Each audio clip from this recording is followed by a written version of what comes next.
Hello everyone, welcome back to my channel. आज मेरा practical exam था केमिस्ट्री का। तो हम लोग की जो स्कूल की रिपोर्टिंग थी तो वो 9 बजे की थी। तो मैं 9 बजे पहुंची। मतलब ऐसा हुआ ना कि हम लोग के स्कूल वाले ना ऑलमोस्ट 1.5 घंटे हम लोग को वहाँ पे ऐसे ही बैठा हुआ था फिजूल में। हम लोग वही एक दूसरे से बात कर रहे थे, क्वेश्चन वगैरह डिस्कस कर रहे थे। तो हुआ ऐसा कि फिर वही 10:30 में हम लोग को पेपर मिला। और पेपर में तो ऐसे ऐसे सवाल थे ना, लिटरली हम लोग ऐसा था कि भाई अगर इन लोगों ने कुछ धोखा वोखा दिया ना, चीटिंग नहीं हुई, फिर तो कुछ नहीं हो सकता।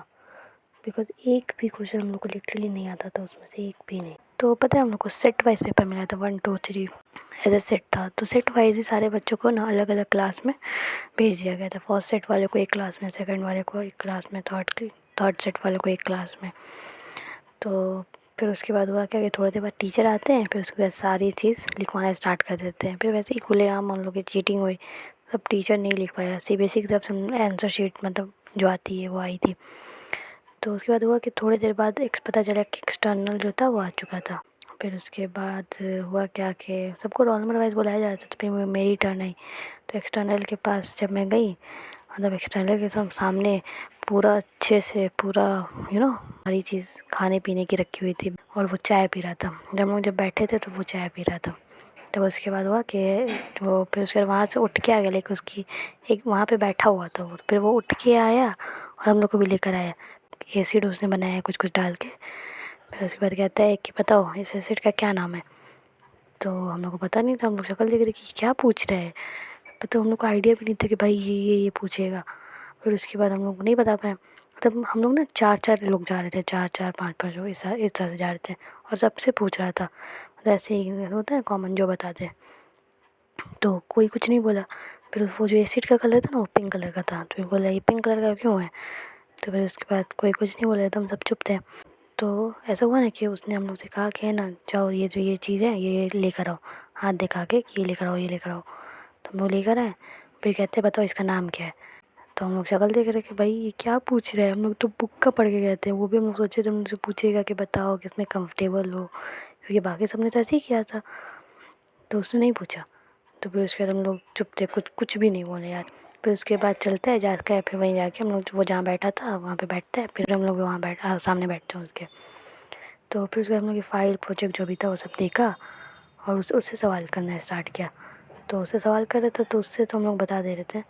फिर उसके बाद हुआ क्या है ना, उसने फिर अपनी मर्ज़ी से कहीं से भी क्वेश्चन करना है। पहले तो मतलब सवाल किया उसने कि बताओ बेंजीन जो होता है उस पारा के ऊपर ही क्यों इतना ज़्यादा, मतलब ज़्यादा मेल्टिंग पॉइंट और बॉइलिंग पॉइंट होता है।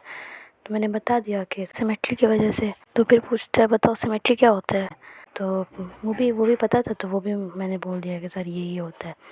तो फिर उसके बाद कहता है कि फिर इनऑर्गेनिक में वो जो नहीं होता आई यू पैक लिखने के लिए, वो लिख रहा है। मतलब वो लिखा एक शीट पे और कहता है कि बताओ इसका, तुम बताओ ये कैसे बनेगा, इसका क्या नाम है। मतलब मेरे को ऐसा था कि भाई क्या पूछ रहा है, मतलब आई यू पैक।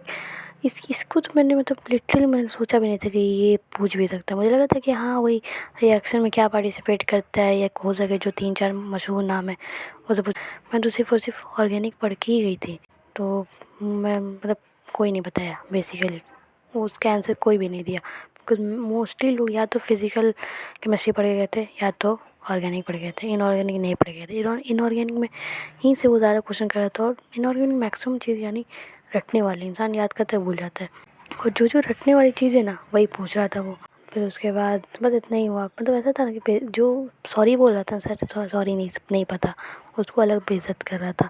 जो कुछ नहीं बोला तो चुपचाप से नहीं पता तब भी चुप, आ रहे हैं तो बोल रहे हैं, अदरवाइज़ नहीं। और अगर तुम ऐसा घुमा फिरा के आंसर दो रहे हो ना, जैसे एग्जैक्ट आंसर नहीं देखे तो कहेगा कि नहीं एग्जैक्ट आंसर बताओ, मुझे एग्जैक्ट आंसर चाहिए। और उस जब आंसर बता दो तो उसी आंसर में से क्वेश्चन पूछ रहेगा, अच्छा बताओ फिर ये क्या होता है। मतलब काफ़ी ज़्यादा स्ट्रिक्ट टीचर था। तो बस वैसे ही हुआ। फिर ऐसा हुआ कि घर आते आते मतलब ऑलमोस्ट 4:30 हो गया था, काफ़ी लेट से हम लोग की छुट्टी हुई। तो 4:30 में मैं घर आई और फिर तो मैं बहुत थक गई थी। फिर उसके बाद मैं फ्रेश वगैरह होके मैं सो गई थी। यही था मेरा केमिस्ट्री का एग्ज़ाम। बट मुझे पता है मुझे बहुत गुस्सा आया था लिटरली। इतना मेहनत से इंसान पढ़ के रहता है, वो वहाँ से सवाल नहीं पूछता है, कहीं और से पूछता है। मतलब लिटरली अगर उससे वो सवाल किया होता ना एक भी, ऑर्गेनिक से जितना सवाल मुझसे किया था ना मैंने सारा बताया था। इनऑर्गेनिक से पूछ रहा था या फिजिकल से पूछ रहा था तो मैं चुप थी, बिकॉज मैंने वो पढ़ा ही नहीं था। और मतलब कुछ भी गलत भी बोल रहे हो ना तो या उधर उधर का कुछ भी तुक्का मार के बोल रहे हो तो फिर तुम्हारी बैंड बज जा रही है उसके सामने। उसकी वजह से मैं नहीं बोल रही थी। मैं मतलब जो मुझे एग्जैक्ट आंसर आता था मैं बस वही बता रही थी। तो बस यही था आज। और मैंने नीचे एक टेलीग्राम का लिंक दिया है कमेंट बॉक्स में, वहाँ आप ज्वाइन करके वहाँ पे मैंने पीई के प्रीमियम नोट्स जो हैं वो मैंने डाले हैं। और जितने भी इम्पोर्टेंट क्वेश्चंस और सैम्पल पेपर वगैरह है वो मैं वहाँ पे शेयर करूँगी। तो आज का दिन ऐसे ही था। मेरा फ़िज़िकल एजुकेशन का एग्ज़ाम बाकी है प्रैक्टिकल, तो देखो अब वो कैसा जाता है। तो ओके बाय, कल मिलती हूँ।